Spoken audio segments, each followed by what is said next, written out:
Takže vás všetkých zdravím na tejto besede so vzácnym hosťom, s Danielom Mačovským. Vítaj, Daniel. Pozdravujem vás všetkých, ahojte. No a veľmi sa tešíme, že si prijal toto pozvanie a že si to stihol vlastne docestovať aj z toho Peru. Toto sme my zo školy Intuície, taká skupinka ľudí, ktorí vlastne už mnohí z nás sa stretávajú už veľmi dlho. Škola Intuície je tu na Slovensku aj v Čechách už viac ako 13 rokov. A Pozdravujem. pracujeme my vlastne s tým, že tie naše pôvodné potenciály, ktoré sme nemali aktívne, respektíve my dospeláci sme na ne tak troška zabudli, tak sa učíme od detí, lebo tie deti to pekne vnímajú, počujú a zase sa snažíme, aby aj oni na to nezabudli v rámci tých klasických systémov a všetkých tých štruktúr. Takže toto je také naše možno poslanie. A o poslaní sa budeme trošku rozprávať asi aj s tebou. Ja mám na teba pripravené veľmi pekné, zaujímavé otázky. My sme už hodili aj takú trošku reč v telefóne, takže si ma inšpiroval. A Daniela poznáte, je to veľmi inšpiratívny človek a mňa fascinuje ten tvoj pestrý príbeh životný, že nechápem, ako sa to všetko dá zažiť za jeden jediný život, hej. Od toho finančníctva, športovca, teraz je aktivista pre tie veterné elektrárne, čo je proti veterným elektrárňam, čo je fantastická vec, ktorú robíš aj pre nás. A takisto si veľkým inšpirátorom v tom duchovnom poznaní. Takže ani neviem, ako by som ťa vlastne predstavila. Ale hneď na úvod ti položím takú otázku, keďže teraz si sa vrátil z Peru a tam si mal možnosť navnímať takú tú tradičnú šamanskú kultúru, tú energetickú, tú prírodnú. A zároveň viem, že si veľkým takým nasledovníkom tých východných kultúr a že ťa fascinujú Himaláje, tí guruovia a tak. A zároveň ešte viem, že vieš toho veľa o slovanstve. Takže mňa veľmi zaujíma, v čom sa tieto tradičné kultúry, to pôvodné poznanie všetkých týchto kultúr, v čom sa spája? V čom je rovnaké? Keďže ide o rovnaký zdroj, rovnakú podstatu a oni sa snažia ho uchopiť a zároveň v čom sa tie ľudské koncepty odlišujú od seba? To je tak obsiahla otázka, že v podstate už sa môžeš vypnúť a ďalších 6 hodín môžem rozprávať. Jaj. No, neviem, či som aj kompetentný, aby som to akoby nejako takto zhrnul a obsiahol. My sme boli teraz v tom Peru vlastne 3 týždne. Sprevádzal nás peruánsky horský šaman pôvodnej kultúry, ešte také akoby, že pred-inkskej, vlastne ktorý je súčasťou národa Keču, ako Kečuánci. To je národ, čo ma prekvapilo, ktorý vlastne obsahuje celé Andy. Bez ohľadu na to, že či tá krajina, ten štát je teraz sa volá, že Bolívia, alebo Ekvádor, alebo Peru, alebo Argentína, alebo čo. Proste celé tie Andy majú pôvodný kečuánsky národ, ktorý má svoj pôvodný jazyk, ktorý stále pretrváva a oni všetci sú bratia a sestry vlastne, akože úplne. Čo je teda veľmi silné. A tento šaman, za mňa je taký iný ako tí bežní šamani, ktorí takto vnímame, nepoužíva žiadne byliny pre ľudí, alebo nejaké také tie látky, akoby, že ja neviem, tak niekde, že žabu, čo si tam z nej extrahujú a potom to ľudia užívajú, alebo čo, alebo nejaké kaktusy, alebo tie liany, ako neviem, ayahuasku, alebo nejaké také, proste absolútne žiadne psychadelika, nejaké drogové látky alebo nejaké medicíny a takéto veci, on pracuje s elementami. Pre neho je proste božstvo akoby otec slnko, nebesia, matka zem, sestra voda, brat vietor a vždy, keď nám robil nejaké obrady, určite pracoval s duchmi, akoby duchom priestoru, duchmi predkov proste a tohto celého. A vždy to všetko sa snažil dať do nejakého súladu, že do toho tvoril nejaké zvuky, nejaké dychy, hral aj na rôznych hudobných nástrojoch a podobne. A bolo to veľmi krásne, veľmi silné vlastne ako to. A vlastne my sme tú púť celú koncipovali tak, že vlastne spojíme dve kultúry. Vlastne takú tú pôvodnú, ktorú zastupoval ten šaman Don Julián a kvázi akoby tú východnú, ktorú som mal zastupovať ja. A napríklad boli sme na takej pyramíde, ktorá sa volá, že Kavači, alebo Kahuači. A to je pyramída, ktorej názov, tak voľne preložený, znamená, že tí, ktorí vidia. Ako by to súvisí priamo aj s tou intuíciou a s týmto všetkým.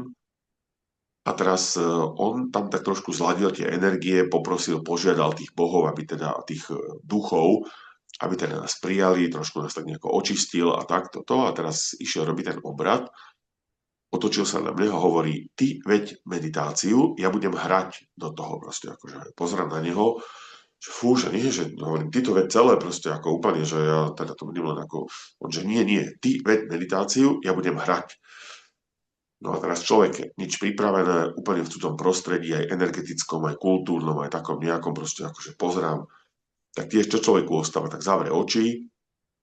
Pre mňa sú to mantry, ktoré uvádzajú človeka do takého pokoja, do takého nejakého napojenia a podobne, tak som si povedal nejakú takú mantru a začal som rozprávať. Proste viedlo ma to v tej chvíli, cítil som tam obrovskú liečivú energiu a viedol som to spôsobom, že poďakujme za to, že vôbec sme teraz tu, v takomto čase, v takejto dobe, že každý mal priestor na to časový, finančný, rodinný, proste akože úplne akýkoľvek taký iný, že vôbec nám to umožnilo sa dostať, sa bolo nás 25. A tak v takom pokoji on do toho hral na tom, teraz tá pyramída tam taká prastará, proste akože úplne ako bez takých vecí. A zrazu hovorím, teraz si predstavme, že za každým z vás stojí otec a drží vás za jednou rukou za rameno, za plece. A vedľa neho stojí vaša matka a tiež vás jednou rukou drží za plece. Vedľa nich stojí ich súrodenci, ktorí sa držia spolu s vašim otcom a s vašou matkou. A za nimi stojí ich otec a ich matka, toho vášho rodiča každého. A takto sú za nimi ďalší a ďalší predkovia vlastne, akože teraz úplne za každým z nás je zástup celého rodu proste, akože. A my sme na toto miesto prišli preto, aby sme teraz poliečili akúkoľvek ťažovú traumu, nesúlad medzi tými bytostiami nášho rodu, medzi nami a niečím v nich proste, no, všetci sme plakali, ešte aj ten šaman plakal. A keď to celé skončilo, tak každého objímal a ďakoval, že proste akože úplne, že no ja som plakal prvú ligu proste akože v tom celom, proste úplne z tej energie, ktorá tam taká nejaká vznikla. To bola pyramída v púšti, turisticky je veľmi málo známa, tam bežne, sami sme tam boli, tam cestovky ani nechodia, nič takéto. A hodinu tam trvala cesta po veľmi kostrbatej ceste, také púštnej, úplne, že úplne, že auto išlo 20 alebo autobus a úplne triaslo celé, akože hodinu tam, hodinu naspäť. No tak ma to chytilo, že išiel som tam aj na druhý deň, mimo iného programu a išiel som tam aj na tretí deň proste ešte úplne, že trikrát. Ten tretíkrát to bolo tiež niečím extrémne silné. No a teda k tej otázke, že čo je také rovnaké. Je to veľmi zvláštne, vždy zaujímajú tie prieniky proste, akože, ale veľmi zvláštne je sledovať aj tie odlišnosti, že napríklad syn bol vo Vietname a hovorí, že tam majú všetko postavené na predkoch. Všetci uctievajú predkov. Majú tam rodinné chrámy, ktoré celá rodina, 100, 200, 300, 500 členná rodina, sa skladá na to, aby niekto z tej rodiny mohol celý rok akoby spravovať ten chrám, starať sa o neho. To je doslova nejaký priestor, pár árov, tam majú nejaký chrám, ktorý má 50, 100, 200 rokov, podľa toho, aká je to rodina, kedy ho postavili, založili. A tam chodia niekoľkokrát do roka akoby sa stretnúť a uctievať predkov. V každom obchode majú fotky predkov, každý doma má tých predkov a tam je to celé postavené na predkoch. Od tohoto kečuanského šamana som teda tak poňal, že u nich zase vážia si aj predkov. Vnímajú aj určitú božskú energiu, ale zase celé to duchovno majú postavené na elementoch.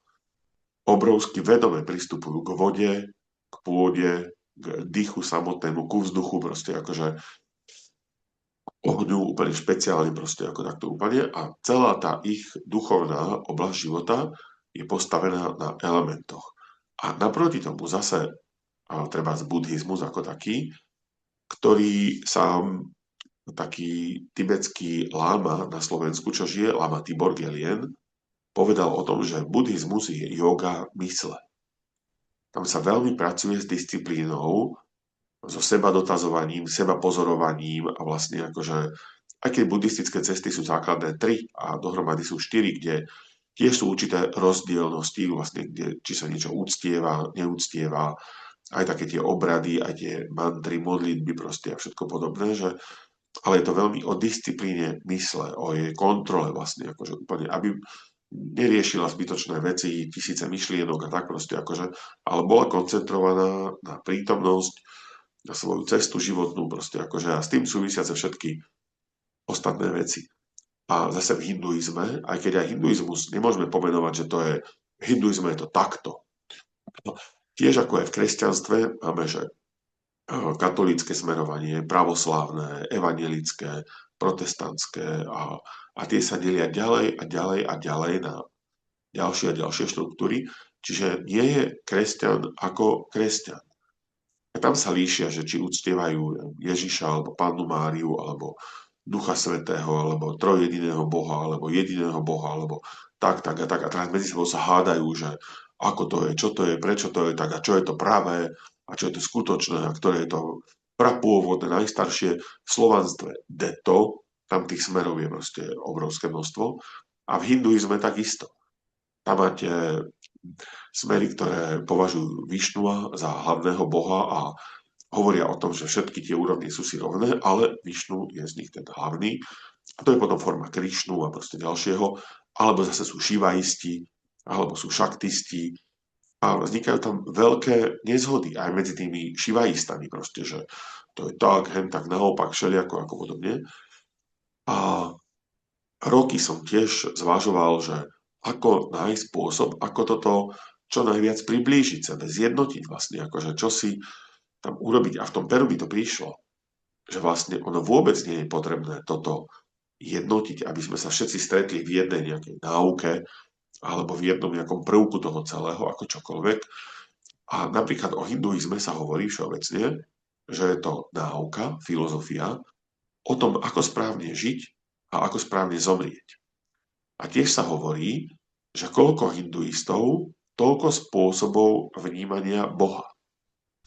Že niekto má Boha ako vôbec použiť toto slovo, tento fenomén a nejako definovať sa prakticky nedá, ale na túto fázu života má niekto Boha ako priateľa, ako kamaráta, niekto ho má ako učiteľa kamaráta alebo prísneho učiteľa, veľmi prísneho učiteľa, voči ktorému musí dodržovať nejakú disciplínu, zhliadať, uctievať si a podobne.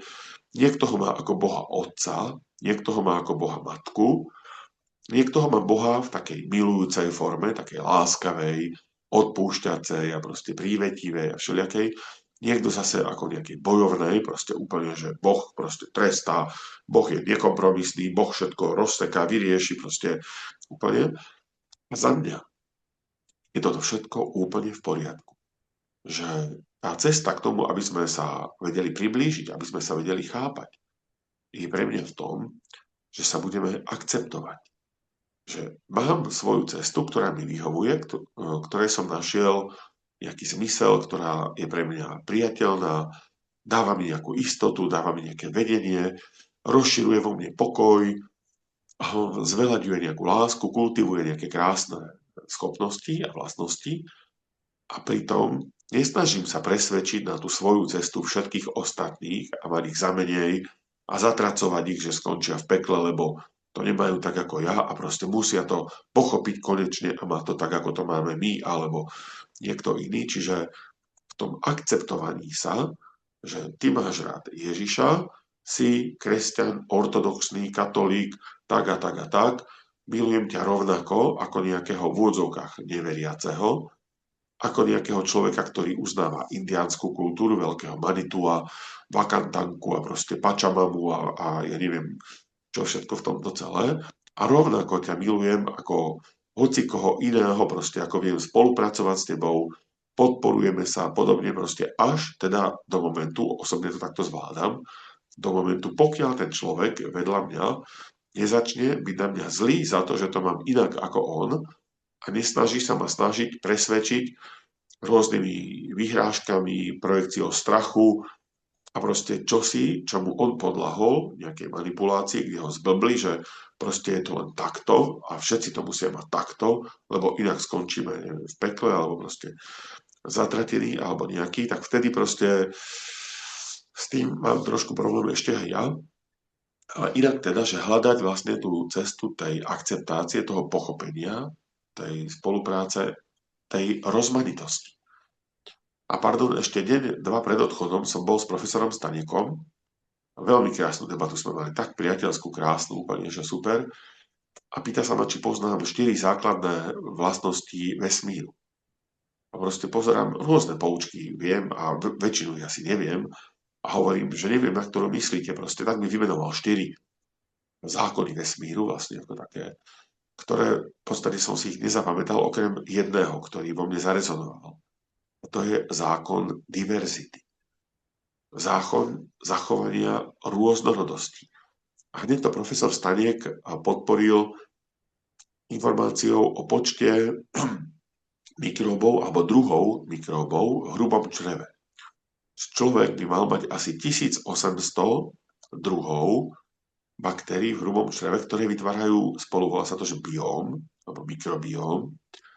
A to sa považuje za zdroj imunity vlastne človeka, alebo teda výrazný faktor, ktorý vplýva na imunitu človeka, na jeho obranné schopnosti, reakcie a podobne. A zároveň sa to považuje ako by sa taký druhý mozog.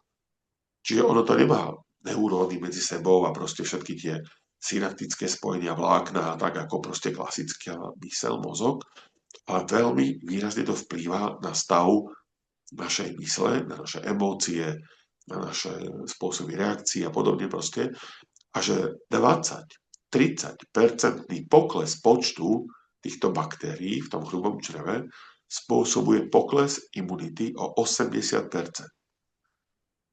Čiže tá rôznorodosť, tá rozmanitosť, preto je toľko druhov hmyzu v prírode, toľko druhov mravcov, toľko druhov tých živočíchov, rastlín, proste, na čo ich je toľko, že by nám stačila aj polovica, alebo aj preto je toľko druhov ľudí, rás, proste akože, na to ma mnohí hejtujú, že hovorím, že o kastách, akože, aj keď aj v tých starých vedeckých pôvodných kultúrach, aj v Atlantide, boli stovky tých kást, tisícky.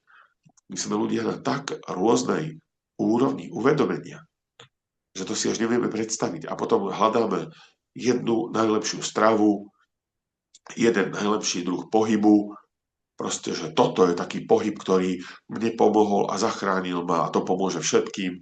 Taký neexistuje. Niekto potrebuje pohyb dynamický, športový, bojový, akčný, proste akože a z hľadiska jeho konštitúcie tela, jeho nejakým schopnostiam, životnej cesty je to najlepšie a niekto potrebuje už len úplne pokojný pohyb, proste taký jínový, taký preciťujúci, proste viac menej statický, kedy proste zostáva v tých pózach úplne zafixovaný, preciťuje každú bunku, proste úplne nepotrebuje s nikým športovať, niečo dosahovať. A ani jeden z týchto pohybov nie je viac alebo menej. Proste obidva sú rovnocenné. Pre tohto človeka na tejto úrovni je to takto a pre tohto človeka na tejto úrovni je to takto. A nikto si nemusí dokazovať, že moje je lepšie, je viac, je také, neviem aké. Takže, pardon za taký dlhý monológ. Ale krásne si to povedal a myslím si, že aj veľmi zrozumiteľne aj pre decká. Čo poviete, deti? Čo poviete všetci? To bolo krásne. A vlastne aj tie príklady také dobré v rámci, je to o tej tolerancii, o tom, že ten jediný zdroj, tá jednota je tu v rámci sveta duality, sveta protikladov, je tu, práve z nej sa tvorí ten život. Práve vďaka tomu vieme, čo je hore, čo je dole. Hej. Že každý máme iný uhol pohľadu a vlastne aj na tú otázku, že na tie jednotlivé ako keby ľudské koncepty, tie náboženstva, každé to náboženstvo vlastne má svoju perspektívu na tú jednotu a je krásne, že máme toľko perspektív na to jedno. Tým pádom to vieme uchopiť tak komplexnejšie. Ty máš také to svoje centrum, kde si ma aj pozvala, ja sa veľmi teším, že ťa tam prídem pozrieť, ten ashram. Lebo teba veľmi ťahajú aj práve tie Himalaja. Tam si dostala aj to meno s vami Dayananda, tak ja chcem možno, že sa aj na toto trošku opýtať. Verím, že to zaujíma aj všetkých vás. A keď by ste mali otázky, tak potom aj tie ručičky dávajte hore, aby ste mali príležitosť sa Daniela opýtať, lebo on keď sa rozkecá, tak 2 hodiny a už nedostanete príležitosť. Však No, to sa stáva. No, pardon, len dokončím takú myšlienku z toho prvého, ak teda ešte môžem, hneď na toto nadviažem a súvisí to s týmto všetkým veľmi. Že v tej obrovskej rozmanitosti tej ľudskej podstaty sa prakticky nedá hľadať návod na jednotlivé situácie a riešenia v nejakých radách. Že bude mať nejakú knihu, nejakú príručku, nejaký šlabikár, kde keď vznikne nejaká životná situácia, tak ja si to nalistujem, alebo si spomeniem, čo o tom rozprával niekto na nejakom kurze, nejaký učiteľ, že aha, teraz v tejto konštelácii okolností sa musím zachovať takto, že sme taký obrovský rozdielni, tak pre každého platí čosi úplne iné. Že my dvaja pôjdeme po ulici a bude tam niekto, nejaký žobrák a jeden z nás mu dá nejaký príspevok a možno v tej chvíli spraví to najhoršie v živote, čo mohol v tej chvíli urobiť a ten druhý z nás mu nedá ten príspevok a možno tiež spraví niečo najhoršie v živote z možností, ktoré v tej chvíli boli proste ako takto. Čiže na to nie je návod, že dávajte každému žobrákovi alebo nikdy nedávajte každému žobrákovi proste akože to je vždy v závislosti od situácie, od tých vibrácií, jeho, nás, proste tých okolností, všetkých faktorov, ktoré na to vplývajú, že ako sa človek zachová. A to, tvrdím, roky sa dá iba rozvojom vlastnej intuície, vlastného napojenia na to vyššie ja, na tú podstatu, s ktorou keď človek komunikuje, má to určité zákonitosti, ako človek toto rozvíja, vlastne ako ku ktorým verím a určite sú aj rôzne iné cesty a spôsoby a proste akože možnosti.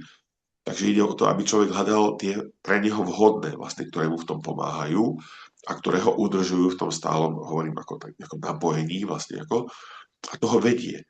Toho ochraňuje, to proste mu pomáha, tomu našepkáva vlastne, akože a úplne a potom sa človek, ak to počúva a dodržuje, tak sa mu celkom darí.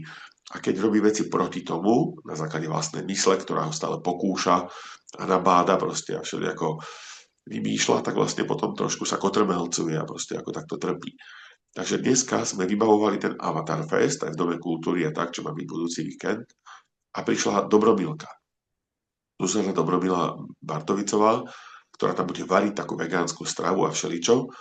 A mi spomína, hovorí, že tým, že človek dosahuje v priestore nejaký vplyv, treba sa aj na ľudí, ktorí pijú menej alkoholu, konzumujú menej mesa, proste akože žijú taký zdravší spôsob života, tak tá druhá strana reaguje, tak sa snaží ho očierniť, proste zhodiť, zdiskreditovať vlastne akože nejakým spôsobom znížiť jeho v odzokách dosah proste akože na to celé. Tak ona hovorí, že Danielko, že teba ľudia tak hejtujú a tak a ja sa snažím ťa zastávať a všeličo a aj s tým menom, ktoré si dostal, ten s vámi, že aký je on s vámi proste a čo. A teda Zuzka chodí do Indie tiež veľmi veľa, aj s takým svojím guruom, takým s vámi a hovorí, podľa tých vedických kultúr sa s vámi môže stať ktokoľvek, koho iný s vámi rozpozná. Čiže sú svámiovia, ktorí roky musia byť v nejakom režime, nejakom výcviku, nejakom čomsi, čo proste akože musia spĺňať proste desiatky, stovky kritérií, požiadaviek pre všelijakými procesmi proste, zasveteniami, očistami proste akože a množstvom všelijakých skúšok proste akože a v odzvukách testov a všetkého a potom sa stanú svámiami. A za mňa je normálne, že človek, ktorý takémuto procesu obetoval 15-20 rokov života a konečne to potom dosiahol, tak vlastne akože pozerá, že tam ten druhý iba išiel po ulici a stal sa s vámi, proste, že taký voči nemu zlý vlastne, ako toto úplne, že aký je to s vámi, proste, akože kde on študoval a proste čo spravil s tým a všetko podobne okolo. Takže žijem takú filozofiu, že my nežijeme iba tento život. Proste my sem prichádzame s nejakým poznaním, s niečím odžitým už aj z minulosti a niekto má toho za sebou možno trošku viac, niekto trošku menej. To tiež nie je ani dobré, ani zlé. Proste to je určitý stav. V tom vývoji tej duši sa každý nachádzame na určitej hranici A netreba si to ani závidieť, netreba sa ani povyšovať, ani ponižovať. Proste to je naša úroveň. A z nej potom rôzne ale vnímame všetky tie veci, ktoré sa dejú. Niečo sa udeje a niekto z tej nižšej úrovne to vníma ako veľmi zlé, prečo to on má také problémy samé a všetci, celý svet stojí proti nemu a proste akože viacej trpí a proste rieši to. A niekto na tej takej už zrelšej, vedomejšej, rozvinutejšej úrovni to všetko vníma, že to má nejakú podstatu, súvisí to s nejakými dejmi, či už ich má odkryté a vie o nich, alebo ani o nich netuší, ale prijíma to s ďaleko väčším nadhľadom, väčšou láskou, proste akože úplne a žije tak pokojnejšie a niekto už, ktorý sa približuje také tej svetskej úrovni, tak žije proste ešte vo väčšom takom pokoji, kľude, bez ohľadu na to, že či sa mu darí, nedarí, či je zdravý, či je chorý, či sa má hojnostne, akože dobre, alebo slabšie, alebo akokoľvek. Čiže tohto je obrovsky veľa.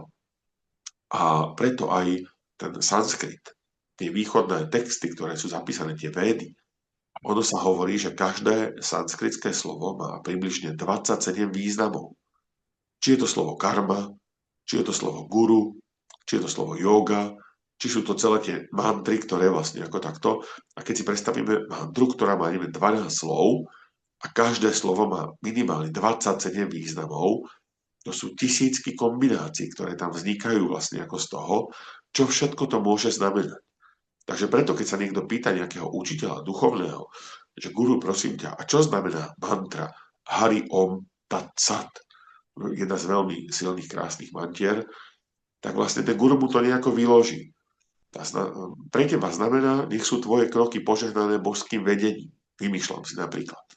A pre niekoho druhého znamená, že všetko, čo sa deje tak, ako sa má. A teraz človek na určitej úrovni spozorný, počkaj, ale ty si tomu môjmu známemu kamarátovi niekomu povedal, že to je toto. A teraz hovorí, že je to zase toto. A niekedy to môže znamenať proste niečo ešte úplne iné, dokonca ako keby je protirečivé tomu celému. V jednoduchosti Osho, taký veľký majster, novodobý už nežije, kopec rokov sa pýtali guru, aká farba oblečenia je pre nás vhodná. Proste sa Osho pozrel a povedal žltá. Tak všetci chodili v žltom, lebo učiteľ povedal, že žltá je tá najlepšia a proste prešlo pár dní a podobná skupina, trošku iná, sa pýtala guru, a aká farba oblečenia je pre nás najvhodnejšia? Guru pozrel a hovorí biela. Ale boli tam aj tí, ktorí boli pri tej žltej, že guru, ale veď vám si hovoril, že žltá. To on sa smiahol, že áno, vám v kontexte toho, čo ste sa pýtali, v kontexte toho, čo sme rozoberali, v kontexte toho, kto tam bol, som to vyhodnotil, že najlepšia farba je žltá. A teraz, v kontexte toho, čo preberáme a čo riešime a toho, kto tu je a ako to je celé, je to biela. A teraz tí, čo boli aj pri tej žltej, aj pri tej bielej, a my čo máme teraz robiť proste ako takto? No, taký guru sa nad tým zasmeje proste, akože, no robte to, čo cítite proste. Nepýtajte sa ma, ja vám nemôžem dávať predpis, že máte chodiť takto oblečený, v takomto materiáli, v takomto strihu, v takejto farbe, ráno v takejto, po obede v takejto, večer v takej a zajtra zase v takej. To proste takto to nefunguje, že sa človek pýta na všetko, čo mám jesť, kedy to mám jesť, koľko toho mám jesť a s čím to môžem jesť a s čím to nemôžem jesť a proste akože a čo mám robiť a ako to mám robiť a koľko toho mám robiť a kedy to mám robiť a proste to sú tisíce otázok nekonečných, ktoré potom neskončia. A to mám živý príklad jednej známej, ktorá takto sa pýtala. Ono na začiatku sa človek pýta vážne veci. Mám zostať v tejto práci, ktorá ma nenaplňa, nebaví, ale dáva mi živobytie, pomáha mi splácať hypotekárny úver. To hovorím ako príklad. Že to sú vážne otázky, ktoré človek rieši v dospelosti ako takto úplne. A nevie si teraz rady, trpí tam proste, má to tam ťažké proste, ale vie, že bez tej práce, bez toho príjmu by mal problémy finančné a teraz proste pracuje to s tým, cíti, že už to nie je práca pre neho proste, akože to sú vážne veci, kde sa človek pýta psychológa, poradcu, terapeuta, proste akože gurua, proste akože, že čo s tým. A to začína na tých vážnych veciach. No a potom to klesá trošku, že guru, nevieš, máme si tento rok kúpiť nové auto, alebo máme ísť na dovolenku, ktorú asi potrebujem, proste akože úplne, že alebo máme zrekonštruovať kúpeľňu, alebo čo si takéto úplne. To už sú také menej vážne veci, ale tiež dosť vážne.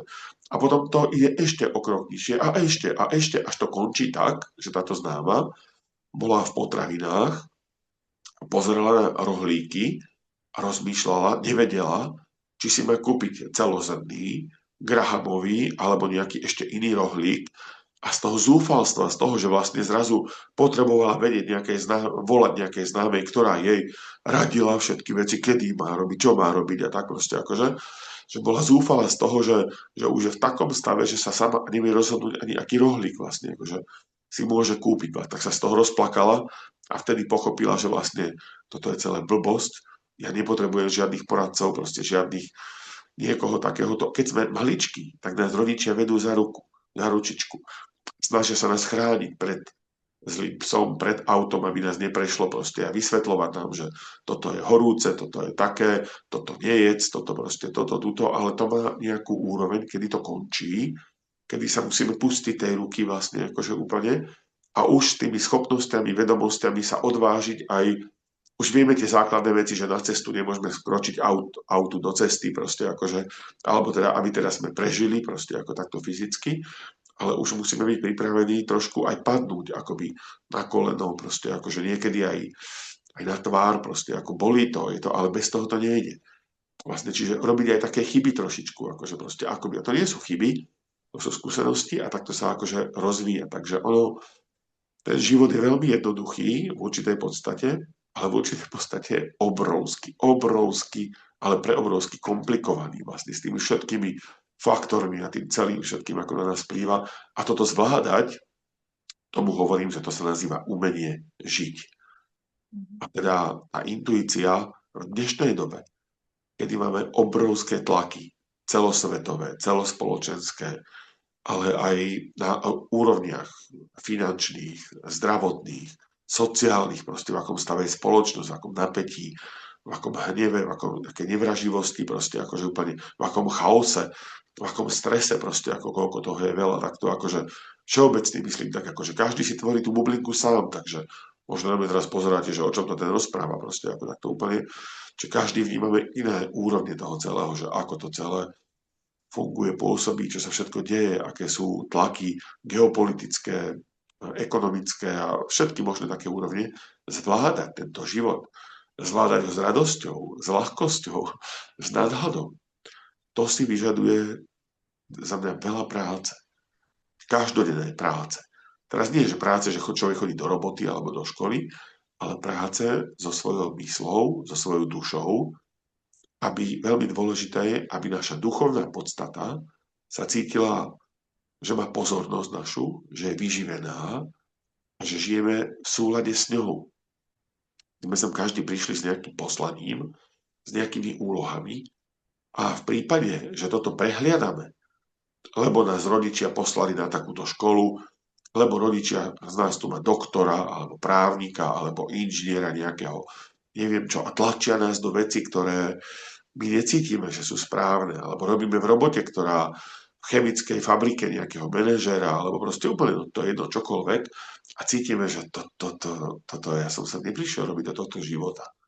Ani toho riaditeľa banky, ktorého som robil, po určitom čase, mne sa to dialo veľmi rýchlo.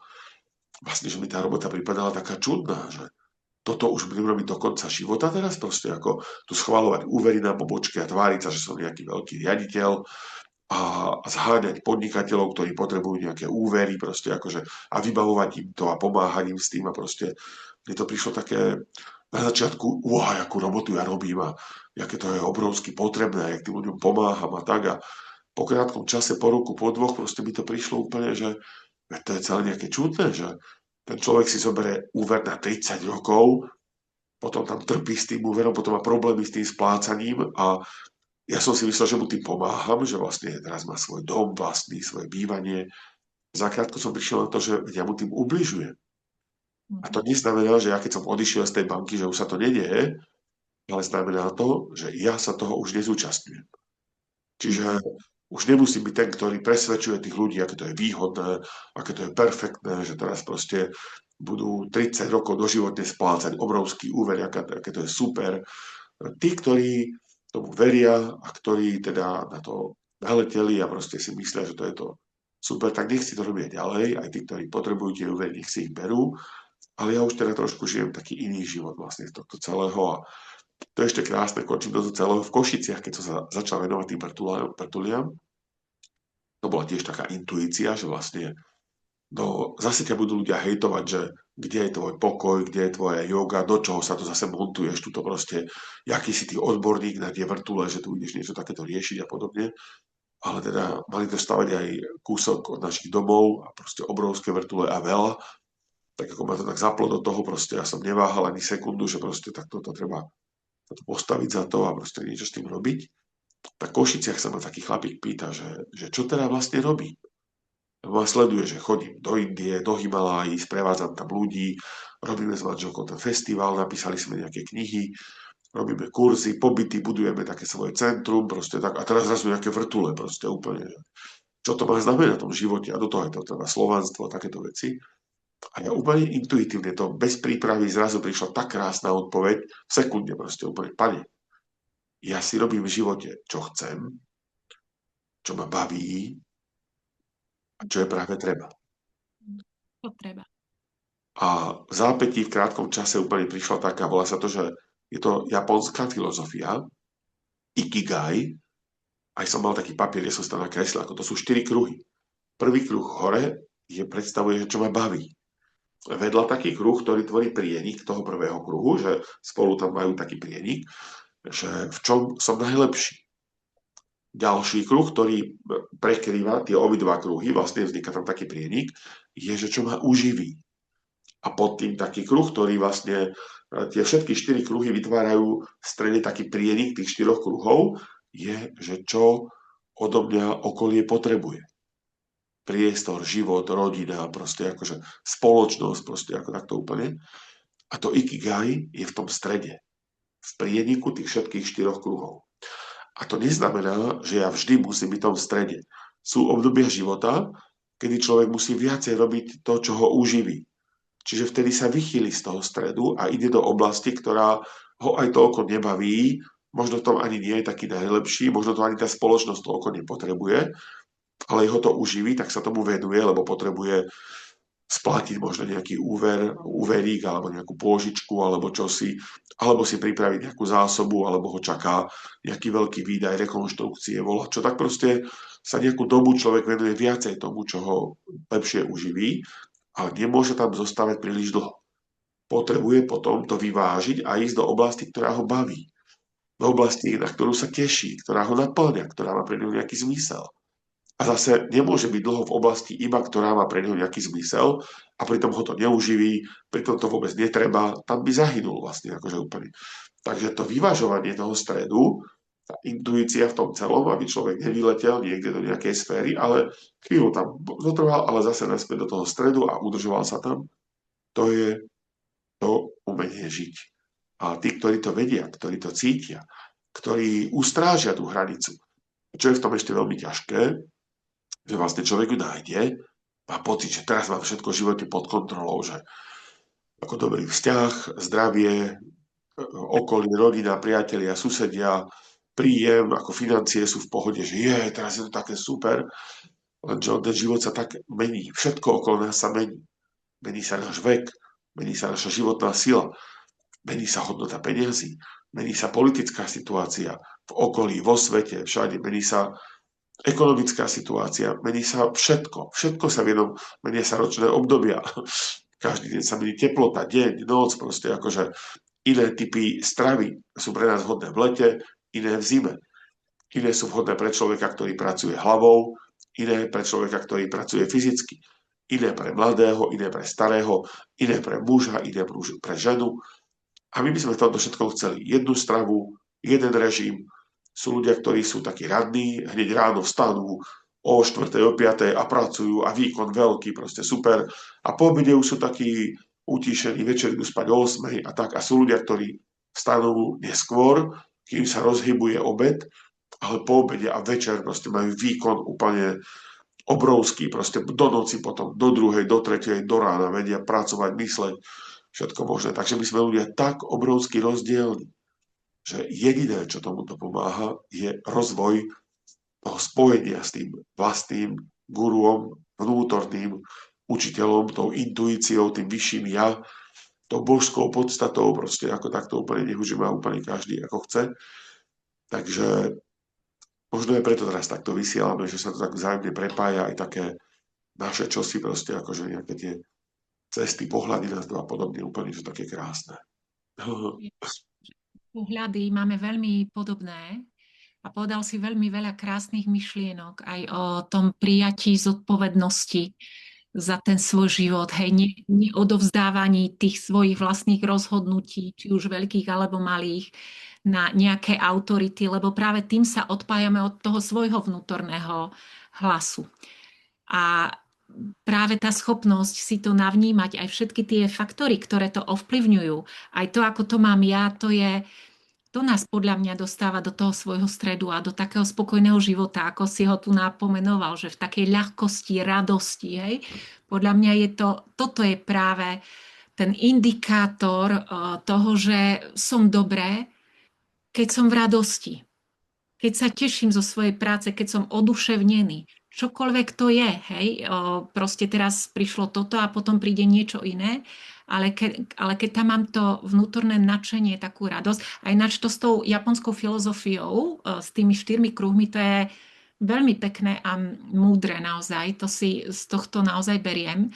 A ja verím, že aj vás to oslovilo, že vlastne nemusíme to mať vždy úplne ideálne, ako sa vo všetkých tých motivátorských príručkách hovorí, ale vedieť v tom tak plávať, v tom prúde a nezabudnúť tam na seba. Toto je veľmi pekné, čo si povedal. No neviem teda, či máte nejaké otázočky. Sem s nimi, ak máte na Daniela niečo, čo vám teraz tak ťuklo. Ja toho tu mám kopec a tiež mi poťukali tu na také nejaké, čo by som sa chcela opýtať, ale ja sa teda teším, že sa stretneme aj naživo vlastne zanedlho, lebo rovno poviem aj o tom Avatar Feste, ktorý bude budúci víkend v Seredi. Aj vás chcem srdečne pozvať. 28. v sobotu budem tam mať takú interaktívnu prednášku alebo taký workshopík aj ja a bude nádherný program, úžasní ľudia, proste neviem, ako si tam dostal toľkých úžasných hostí. Takže toto určite odporúčam. A ešte rovno, teda hore ručičky, ak má niekto otázku, lebo ja hneď mám takú dobrú. Katka, ako si zlepšovať intuíciu a čo to teda intuícia je? No tak povedz toto, ako to ty máš, hej? Že ako si ty zlepšuješ tú intuíciu, ako si to ty navnímavaš, čo pre teba v danej chvíli je dobré a či máš aj nejakú takú svoju možno kriu, možno keď robíš kriya jogu, možno nejakú sadhanu, čo teba drží v tom strede. No, dokončím teda tú otázočku s tým festiválikom, že toto sú také krásne lístky, teda akože také vstupenky, či už je to sobotná, alebo nedelná, alebo celofestivalová. Ten program, to sa vždy deje, robíme to 15. krát, aj keď v tom priestore, v tom Dome kultúry v Seredi, kde to je prekrásne, máme tam divadlo, veľkú estrádnu sálu, banketovú sálu, telocvičňu a tak idú prerábať ten Dom kultúry a budeme mať potom ďaleko menšiu kapacitu a tak asi to teraz nebude možné ďalšie ročníky tam robiť, tak uvidíme, že kde to bude. Ten program je tam Slnko v srdci, čo sú Danka a Janka spolu s takým myškom, nádherný koncert, budú tam mať aj stánok.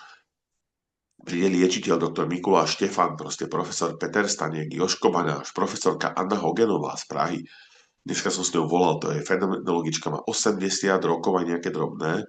Neskutočná múdrosť a taká pokora, láska, akože proste Martina Valachová, Jaroslav Grunwald, Freddy a Vierka Ajsi, proste akože Jaivanti, Ramivana, no Robopap, Ivana Dolínska, proste akože no tých Peter Planieta, proste Michal Matielaj, Janko Hubinsky, Dobromilka, no tých koncertov, čo tam bude, cvičení, prednášok a tak to je proste obrovská, krásna ponuka a nádherná energia aj všetkých tých vystavujúcich. Je tam veľa stánkov, taký etno, eko, ezo, bio, handmade, avatar trh, asi 70 stánkov, kde pri každom stojí niekto, kto žije tou filozofiou, ktorú tam prináša, či to je nejaké poradenstvo, či sú to nejaké výrobky, ktoré vyrába, vyrezáva, mydielka, šperky, mandaly, proste akože úplne sviečky, akože proste no je to čosi.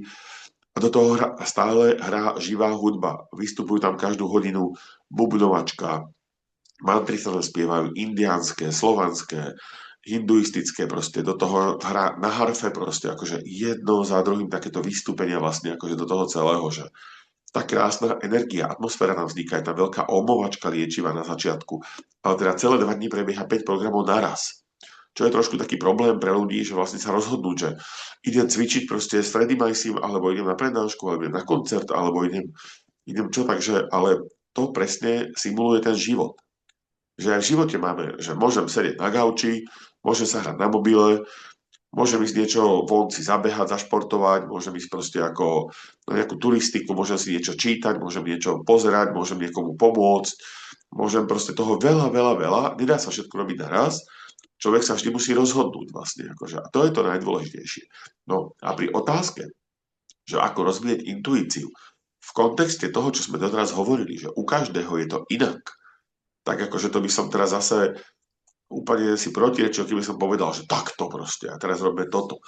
No, veľakrát sa ma ľudia pýtajú, že ako majú rozvíjať kvalitu meditácie vlastne, akože nejde meditovať vlastne, ako, poviem to ako príklad, veľmi tá intuícia s tým súvisí, že za mňa je to celý komplex bytia. To nie je, že robte túto techniku, teraz dýchajte takto a je to teraz predvediem a všetci budú tak dýchať a väčšine ľudí to nespôsobí nič, alebo polke ľudí z toho bude boleť hlava, lebo nie sú zvyknutí dýchať a bude sa im motať a budú zrazu cítiť veľa energie, čo nie je tiež príjemné, lebo vlastne ten energetizmus musí byť nastavený na ten nával tej energie a keď nie, tak tam vzniká prepätie a z toho je človeku zle a proste a veľmi zle proste, akože a to môže spôsobiť aj nejaké problémy a podobne. Takže intuícia alebo tá meditácia, ešte to aj také podobne končí, je akási čerešnička na torte, je taká extra bonusová odmena celej komplexnej úpravy spôsobu života. Takže vo svojej druhej knihe som to nazval, že je to ako let balónom. Že ak ste niekto leteli balónom, nemusíte letieť, môžete si to len pozrieť, tak ten balón je vlastne poháňaný teplým vzduchom. On má takú bombu v tom koši a tam je ten balónovod, akože, ktorý púšťa ten oheň a to tam proste blčí a to naplňa teplým vzduchom a ten balón, keď má viac teplého vzduchu, letí hore a keď má menej, tak letí dole. No lenže tá bomba má tiež nejakú kapacitu. Tá sa každému raz minie, tá vrodená životná energia. A keď chce človek letieť ďalej a už nemá čím kúriť akoby moc veľa, tak buď vtedy má dve možnosti. Vyhádže záťaže z toho balóna, nejaké pieskové pytle, nejaké nepotrebné veci, ktoré tam nepotrebuje, alebo teda nájde spôsob, ako prikúri. Aby teda už nepadal a vlastne nešiel k zemi a mohol letieť v tom živote akoby že ďalej. A tie záťaže, ktoré pre človeka sú také základné, keď teda, ak nás počúvajú deti a tak proste to je, že pitie alkoholu, fajčenie cigariet, užívanie všelijakých látok, návykových drog, proste marihuany a všelijakých psychadelík a proste ako takýto podporný, vrátanie kávy, vrátanie prílišného množstva konzumácie chemizovanej stravy, vrátanie prílišného množstva cukru a proste akože a ďalších takýchto prvkov. Takže vždy, keď vplývam vrátanie mesa, prílišnej konzumácie mesa. Nikdy som na nikoho nevplýval, aby nejedol meso. Ale veľakrát som hovoril o tom, aby aj v tom Peru, ten šaman, on každý deň jedol meso. Ale keby ste to videli, to bol veľký tanier, kde bolo veľa ryže, veľa šošovice, ako nejaká šošovicová, takého prívarok, alebo taká kaša šošovicová, alebo fazulová, alebo nejaká a maličký kúsok mesa. Jak myš veľká. Proste úplne, že aj keď to bolo treba z kúraťa, alebo z ryby, alebo z niečoho, ale maličký kúsok mesa. Čiže nie, že dal si 2 rezne a proste akože a k tomu proste zemiaky a ešte proste čosi. Maličký kúsok mesa. Ak teda, no a na čo vplýva na ľudí? My sme to, čo jeme. Takže ja som zootechnik vzdelaním inžinier, akože zvieratá som choval, zabíjal, jedol, predával, vegetariánom som sa vysmieval a až neskôr mi to začalo byť také čudné, proste také zvláštne, že to zviera má svoje vedomie toho, ono chce žiť, ono sa teší zo života. Teší sa, keď je slniečko, keď môže behať niekde vonku, lenže v našich podmienkach tie zvieratá žijú v klietkach. Žijú v malých boxoch proste, kde trpia. Celý život narodia sa a to, keby ste videli a vnímali, ako tie zvieratá trpia, to je čosi strašné. To sú koncentračné tábory tej hydiny, tých ošípaných, týchto hovedzieho dobytka, toho všetkého proste. To je niečo strašné. A potom, jak sú prevážané na bytunky a na zabíjané, tak to je jedno utrpenie, do toho sa pichajú hormónmi, proste antibiotikami, aby prežili, aby rýchlo rástli, aby to je proste jeden obrovský biznis, proste akože úplne ťažký. A to utrpenie toho života zvieraťa je prenesené v tom mese. A človek, keď to konzumuje, ani netuší prečo, je potom taký napätý, prečo je potom taký agresívny, hnevlivý, taký zvláštny. Takže každému hovorím, skúste si dať taký detox, takú očistu, že vydržíte čo 2-3 týždne bez mesa.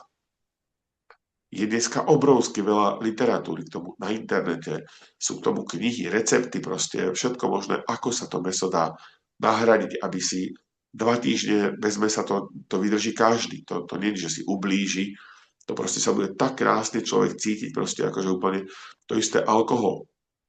Alkohol v latinčine sa volá spiritus, spirit je duša a spiritus je pojedač duše. Jeden svetový fyzik povedal, že si na Silvestra pripil 1 pohárom šampanského a že 2 mesiace nemohol vnímať intuitívne tie úrovne tých fyzikálnych zákonitostí a tých vecí, ktoré on objavoval, na ktoré myslel. Proste sa mu to normálne zosypalo, proste akože úplne v tej citlivosti.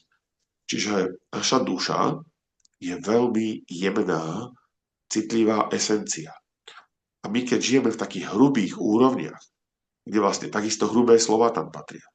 Keď človek nadáva vlastne, akože používa také hrubé výrazy, veľmi si tým vybračne ubližuje.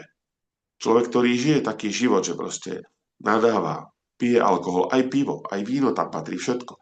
A zase, ak je na to v dospelosti niekto veľmi zvyknutý, keď chce, môže s tým seknúť, zordinať a končím a proste hotovo, komu nestačí ten spirit a spiritus, že spiritus je pojedač duše, tak slovo alkohol pochádza zo staroaramejčiny, to je jazyk, ktorým hovoril Ježiš, a v staroaramejčine je to bytosť alkohol, bytosť, ktorá v preklade znamená vykrádač duše. Takže v latinčine je to pojedač duše, v staroaramejčine vykrádač duše. Na tom alkohole áno, vedci našli, že podporuje to červené krvinky, rozširuje to cievy, malý štamprlík nikomu nevadí. To sa potom nájdú také výhovorky, taký alibizmus okolo toho. Proste ak chcete vnímať jemné frekvencie, vlastne ako úrovne duše, proste tam alkohol neexistuje. Proste cigarety, deto. V jogových knihách sa píše, že pranayama je veda o rozvoji životnej energie. Čím viac energie životnej prúdi v človeku, tým má vedomejšiu myseľ. Lenže tá energia, máme takého vnútorného kormidelníka, ktorý ju drží takú uzavretú, prispatú, vlastne akože na úrovni kundaliny, vlastne ona tam je taká spiaca. A on by obrovský rád ju otvoril, uvoľnil, vlastne nech na prúdi, ale to môže až vtedy, keď sú v tele dostatočné energetické rozvody. Keď ten kormidelník vie, že keď pustím teraz trošku viac tej energie, že bude mať kade v tom tele prúdiť. Na toto telo potrebuje byť ohybné. To sa nedá, že človek je celý strnulý a proste má tvrdú chrbticu, tvrdé, že proste človek musí byť taký živý, taký proste skoro ako guma. Nejde teraz o to, že ako som silný, musí byť človek aj primerane silný svojej konštitúcii proste.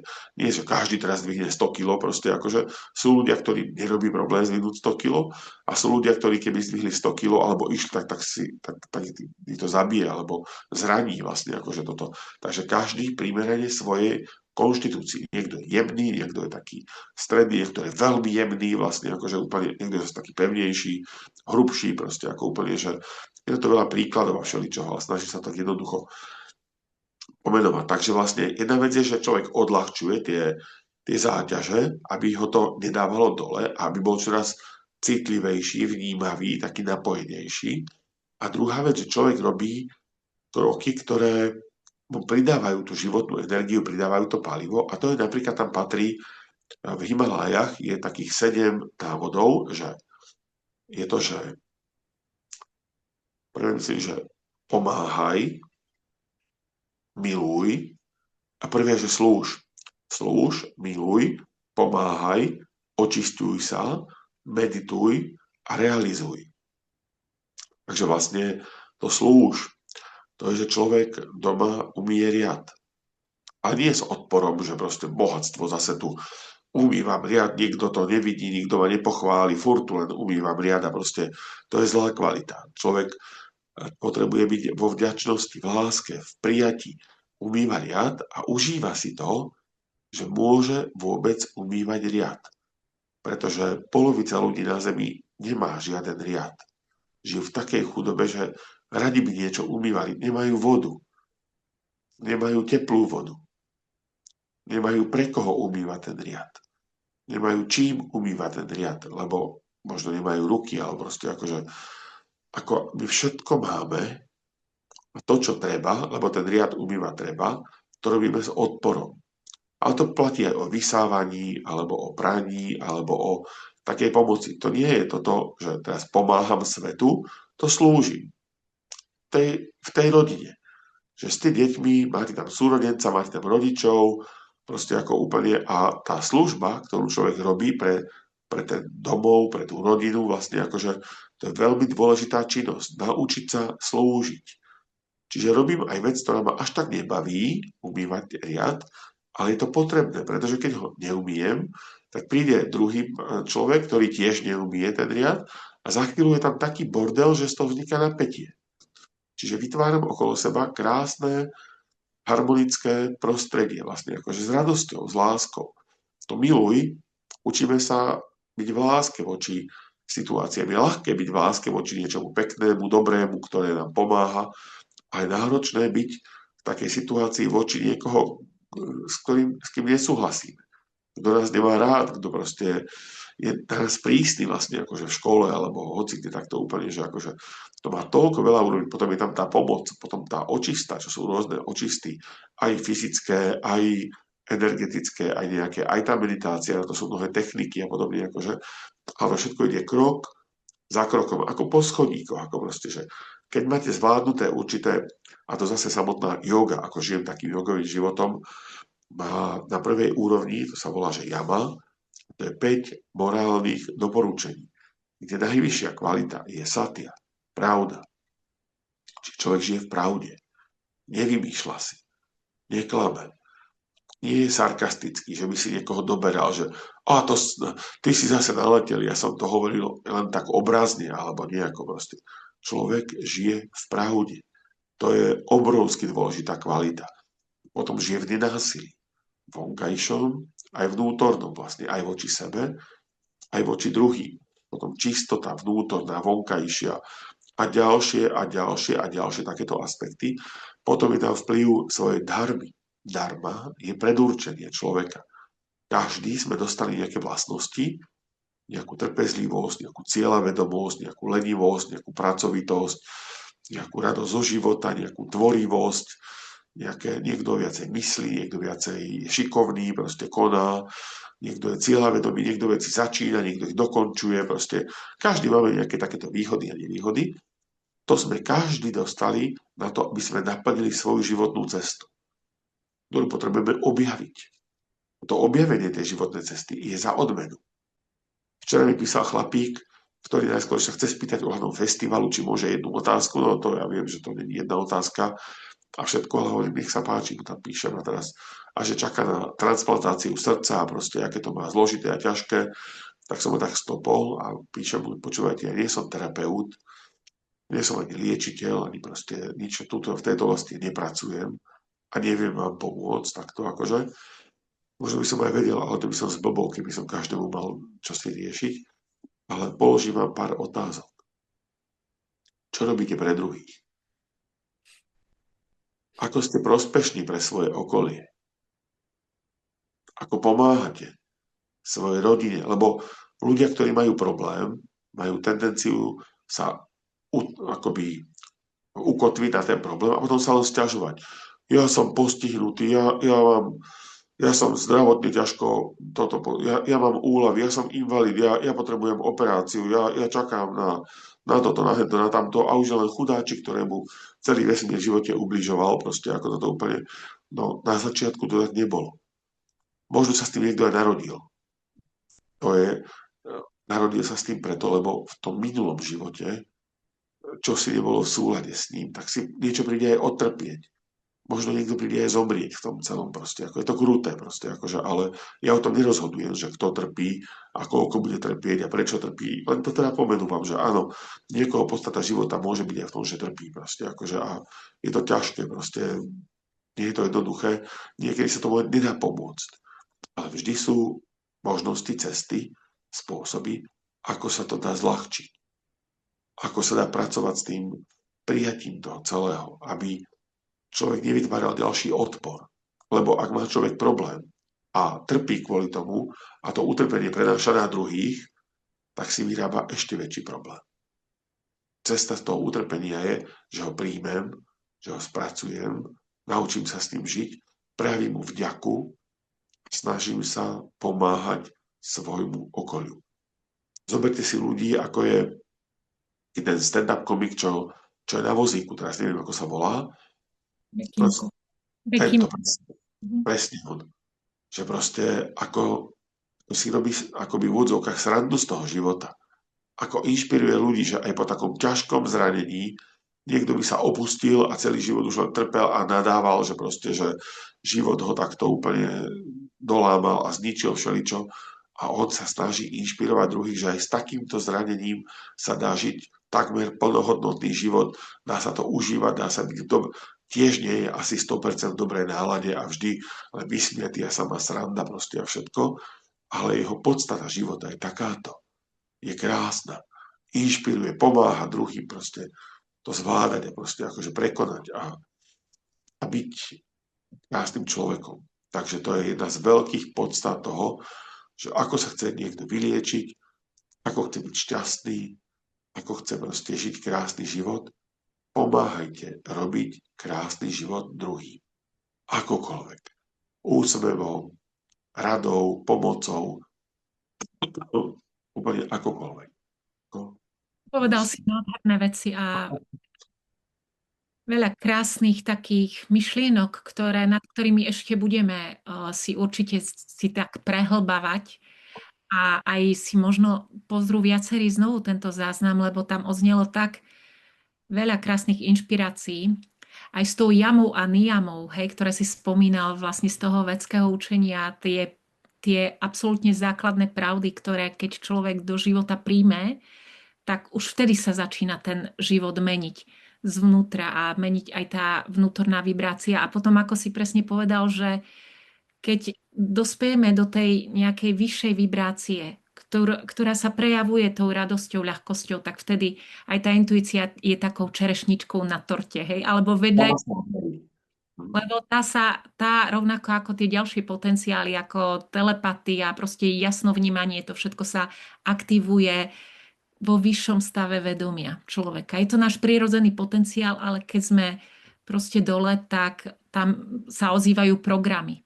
Ale keď sa dostaneme do toho svojho pôvodného, tak tam získavame prístup aj k tým pôvodným našim schopnostiam. Veľmi pekné, ďakujeme. A máme tu ešte jednu otázku, Daniel, ale ja neviem, či ešte máš čas. No, pohode, môžeme. Milana, veľmi pekná otázka, takže chcem sa opýtať senzibilitu spojenú s prebudením. Lebo človek, keď sa prebudí do toho, tak vlastne je tak jemno vnímavý, že tie energie ho môžu až zaťažovať. Ja to prečítam od neho. Ako ďalej dokážete žiť po vysadení mesa a všetkej toxicity? Človeku sa preladia zmysly a každého ďalšieho človeka vnímate oveľa viac. Ako sa chránite pred automatickým naladením sa na kolektívnu vlnu? Toto je veľmi dôležitá otázka. A ešte, aký je váš vyšší zmysel v skratke? Povedal v skratke. Neviem, či to budem vedieť dobre vysvetliť, ale pokúsim sa. Aj keď používam občas slovo Boh, pre mňa toto slovo bolo väčšinu života neprístupné. Ja keď som čítal sebe krajšiu knihu a bol tam spomínaný nejaký Boh, tak som spozornil, že čo toto tu vôbec robí. Potom znovu nejaký Boh, tak som úplne spozornil, že fúha, toto zaváňa nejakou sektou, táto kniha, toto ma nejako manipuluje. A zase tam bol Boh, tak som tú knihu normálne odložil s takým odporom, že fúha, toto nie je pre mňa proste ako úplne. A potom jedna pani pomohla, keď ma asi za 2 roky 4-krát operovali, trošku som zošedivel, však to vidíte. A teda mal som nejaké také veľké turbulencie v živote, vlastne také vnútorné. Tak sa ma pýta, že či čítam knižky. A ja, že tak čítam, ako úplne takú motivačnú literatúru aj všeličo tak, a že či som počul o knihe Chatrč. A ja, že nie. A ona, že tak si ju, aby som si ju prečítal. Tá kniha mi otvorila cestu k Bohu. Nehovorím, že každému to takto pomôže, niekto to vníma od detstva, že je to v poriadku a proste ako všeličo. Ale tá zvýšená senzibilita, tá zvýšená vnímavosť, keby nešla ruka v ruke s rozvojom duchovného pozadia človeka, tak to nazývam, to je také prístupnejšie slovo, vlastne s rozvojom vzťahu s Bohom, každý ho máme nejaký, tak vlastne by človek z toho mohol aj zblbnúť. To je pravda. Že vlastne tá spoločnosť, to okolie ešte stále nie je dostatočne pripravené, alebo citlivé, alebo teda neakceptuje tých precitlivených ľudí, ktorí sú jemnejší v tom vnímaní, vnímajú vibrácie, vnímajú pohnútky druhých ľudí, že ten človek to robí s niečistým zámerom. S niečistým zámerom vstupuje so mnou do spolupráce. Proste ten človek ma nemá rád. Niektorý proste. Ten človek mi praje niečo zlé. To človek citlivejší cíti. Cíti to veľmi intenzívne a cíti to na diaľku proste, akože úplne, že to sú energie, ktoré proste na človeka vplývajú. Niekto sa úplne do štýlu ochrán, že vytváram si ochrany proste. Možno je to dobré, neviem, nie je to moja cesta proste. To je cesta pre mňa, že strachu. Že mám strach pred nejakými dôsledkami čohosi a teraz musím sa stále chrániť proste, akože musím si vytvárať nejaké ochrany, nejaké bubliny, nejaké vajíčka, nejaké čosi proste, akože úplne, že to by som sa v tom zmotal proste, akože úplne. Takže pre mňa toto vodítko, tú cestu z toho von, predstavuje tvorba duchovného pozadia. A to je vzťah s Bohom. A to už záleží od každého, či si vytvorí cestu vlastnú, ktorá zdanlivo to vyzerá jednoducho, že ja si začnem tvoriť sám ten vzťah a ako dieťa som chodieval do lesa, zdvíhal som takto ruky, pozeral sa hore a prihováral som sa slnku. Nikto mi o tom nerozprával, že ako to mám robiť, alebo že to je dobre, alebo zle. Prihováral som sa Matke Zemi, prihováral som sa indiánskym bohom, to som mal z Vinetua, veľkému Manituovi, proste akože úplne rôznym ďalším bohom, ktorých som si povymýšľal, proste akože a krútil som sa. To mi tiež nikto nepovedal. Normálne som sa krútil, zatvorené oči, celé telo mi tak brnelo, proste akože úplne, bolo to také niečo zvláštne, aj trochu príjemné, aj som sa toho trochu bál, že či nie som nejaký poškodený, že čo to je, proste, že som poďakoval na konci a tak proste ako. A potom to vo mne zaniklo. Venoval som sa športu, chodil som na strednú športovú školu, kde proste futbal a góly a výsledky a tabulky a tréningy a proste všetko takéto. Potom sa naši rodičia rozviedli a musel som veľa sa venovať zarábaniu peniazí už aj na tej strednej škole, že vlastne akože vo voľnom čase som proste predával knihy a chodil som na brigády a tak, aby sme vôbec mali peniaze, aby som mohli ísť do kina, keď potrebujem, alebo čosi také. A nebol čas chodiť až toľko do lesa a vnímať slnko, Matku Zem, Boha, proste ako toto celé, takže to vo mne úplne zaniklo.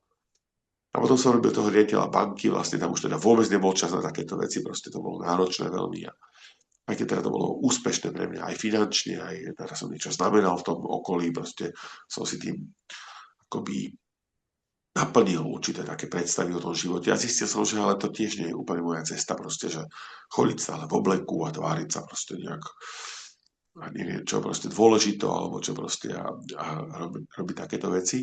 Potom som teda podnikal ešte pár rokov a tak ja som teda z toho ochorel všetkého a to ma priviedlo na tú cestu hľadania tej podstaty vlastne, že o čom ten život skutočne je. Keď človek žije správny spôsob života, keď žije v tej intuícii, predstavte si, že človek, keď má intuíciu, tak šoferuje večer auto a zrazu mu príde signál spomal v lese. Na asfaltové spomal. A človek, keď počúva tú intuíciu, tak spomalí, pribrzdí a v tom momente skočí veľká divá svinia do cesty. Že keby nespomalil, tak sa tam rozbije. Ale keďže príroda ho má rada, lebo človek chráni tú prírodu, lebo žije pre ňu, lebo žije v súlade, tak mu pošle informáciu, spomal.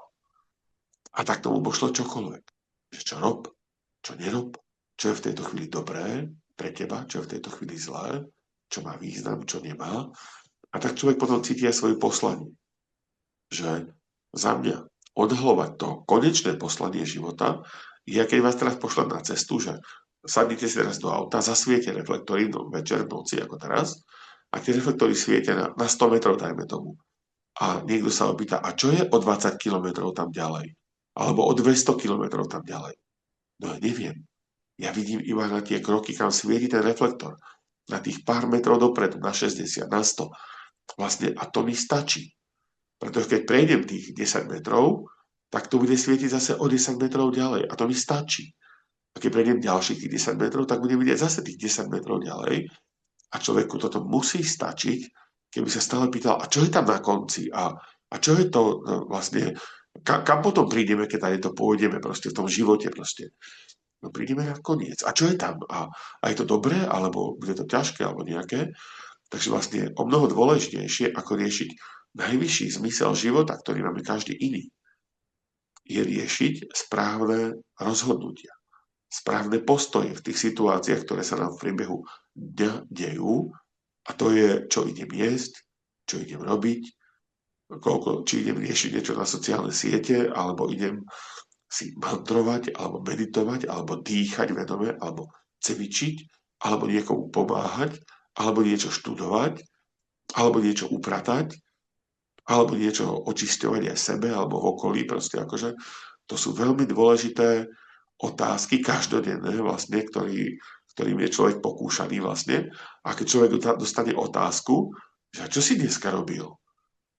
A človek tam zaklame, ak použije lož, tak si veľmi komplikuje v tej citlivosti tie vibračné úrovne, tie spojenia vlastne akože, a to si ich uzlí a úplne zamotáva a potom je v nich zamotaný, keď klame doľava, klame doprava, vlastne keď si vymýšľa, keď je zlý, keď má odpor na niekoho, hnevá sa, závidí vlastne akože, keď tam aj túžba, keď človek extrémne túži po niečom príliš proste, ako úplne, že aj toho oberá o životnú silu, aj keď sa bojí.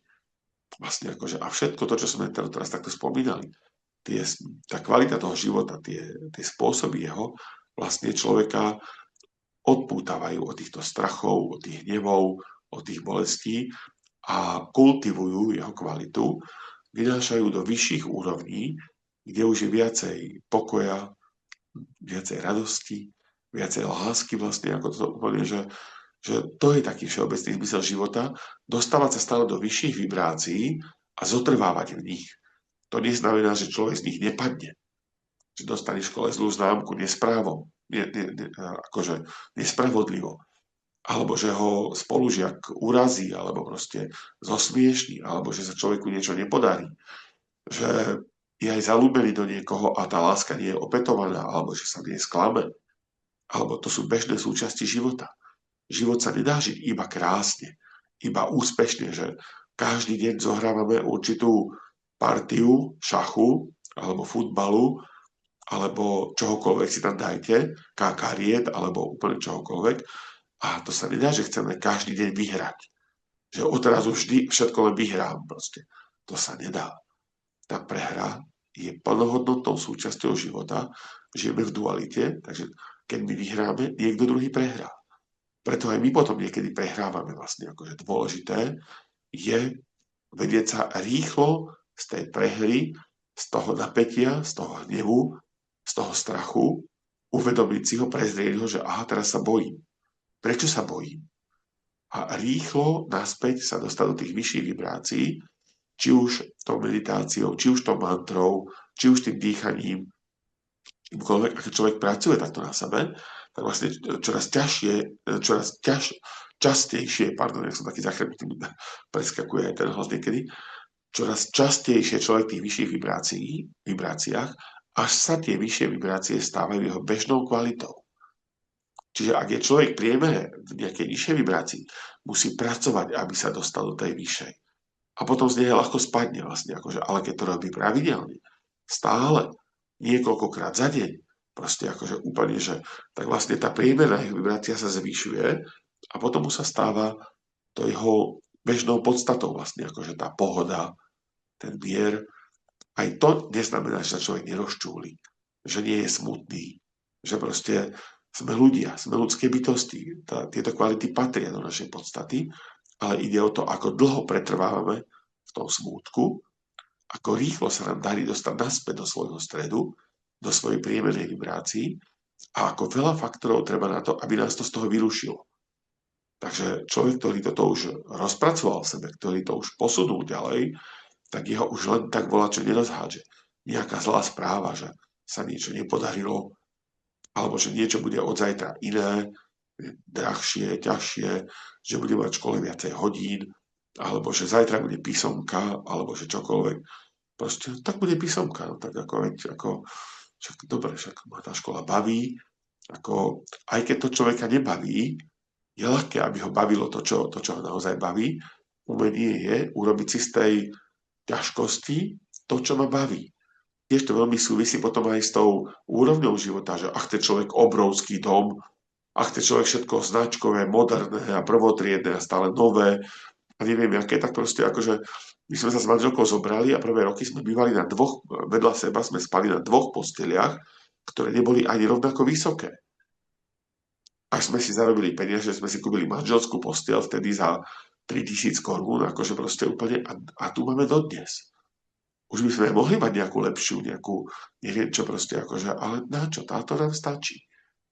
Takže vlastne tiež to potom súvisí aj s veľa ďalšími vecami, že človek, ak stále túži po niečom, čo nemá, už má nejaké auto, sme si kúpili Trabanta, proste akože tiež za 3000 korún od kamaráta, proste roky sme na ňu chodili na stanovačky, aj na dovolenky a tak vlastne akože, čiže nechce, nemusí mať nejaké super auto, parádne značkové a robiť frajera proste pred kamarátmi a proste ako všelikde, že to všetko, táto taká striednosť, skromnosť, uvedomelosť, intuícia, taký ten 6., 7., 8. zmysel, to všetko spolu súvisí a vlastne, keď človek žije v harmonii toho celého, tak ten vesmír sa o neho stará, pomáha mu, podporuje ho.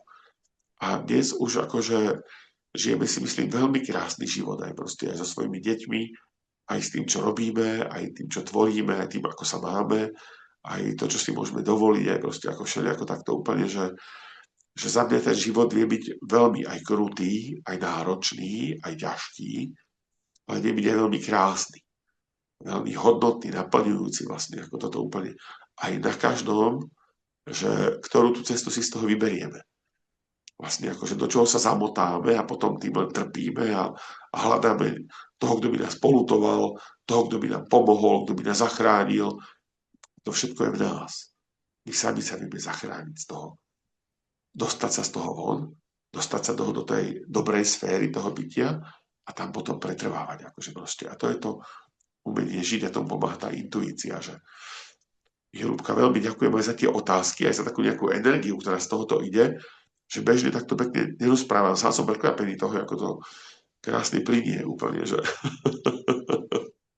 To, čo si povedal teraz, ja si myslím, že každému z nás pozaklikávalo kopec vecí, lebo v tom tvojom flow, ktorý si tu dostal, tak každému sa dostalo to, čo potreboval počuť. A boli tu naozaj veľmi hodnotné myšlienky a také tvoje skúsenosti z toho života. A aj to, čo si povedal na konci, ja si myslím, že to je krásna bodka, že každý z nás si volíme. Hej, ako strávime ten deň a že tie malé rozhodnutia vytvárajú ten náš život a ten kľud a to také pochopenie, súcit a to ťa potom drží v takej tej dobrej životnej hladinke, kedy si spokojný, šťastný človek. A v podstate o toto tu asi aj ide. O to naplniť tú dharmu, pomáhať, slúžiť, to sú veľmi dôležité momenty. Ja si myslím, že to pomohlo aj deťom, keď toto všetko počuli a určite aj nám dospelákom. Daniel, veľmi, veľmi pekne ti ďakujeme. Bolo to krásne, výživné. Ja verím, že mi všetci dajú za pravdu. Ďakujem aj vám všetkým. Teším pri našich ďalších takýchto akciách, na tých meditáciách spoločných, čo sa stretávame. A budem sa samozrejme na vás tešiť na táboroch letných, ktoré za chvíľočku budú, už sa organizujú na tých všetkých víkendovkách pre rodičov a deti. A mám vás rada. Ahojte priatelia, ďakujem veľmi ešte raz, Ľubka, všetkých Ahoj, pozdravujem. Ľubi, ďakujeme krásne, bolo to super. Joj, teším sa, ďakujem. Ďakujem. Ahojte.